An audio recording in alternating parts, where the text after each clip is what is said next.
racial features, and it's my view that they originated, the shared features evolved in a different way and on a different time scale to the non-shared regional features, and I'll come back to that if there's time later on.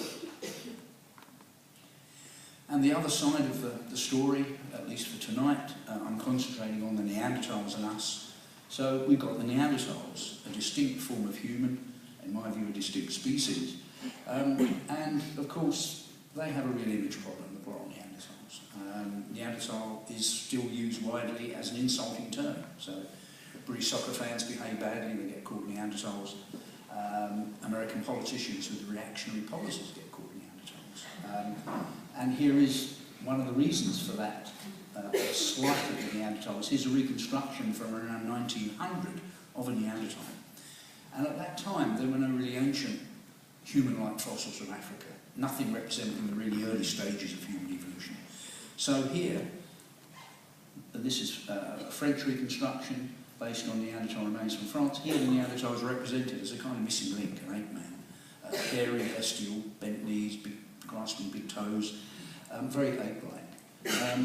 And at the other extreme, we've got the reconstruction by Carlton Kuhn of a Neanderthal. He said if you took a Neanderthal, I mean, he thought Neanderthals were our direct ancestors, but he said if you took a Neanderthal, washed him, shaved him, put him in modern clothes, you could put him on the New York subway and no one would bat an eyelid.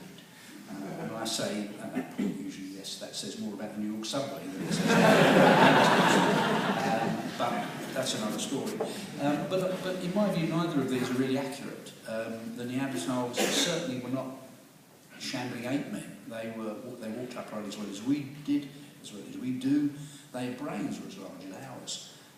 But they were not just a slightly grubbier version of us. They were distinct in their anatomy and other aspects. We know they range very widely. They certainly were down in Gibraltar. They were in Britain at times. At times they were over in Siberia. So they range very widely, but certainly present, well represented in the Middle East. And they were around, or their lineage was around for several 100,000 years. So a very successful group.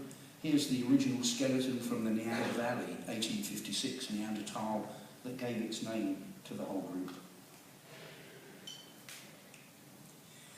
So here's a comparison of a modern human and a Neanderthal skeleton. So here's the Neanderthal skeleton, and we've got a pretty good sample of Neanderthals now because they had the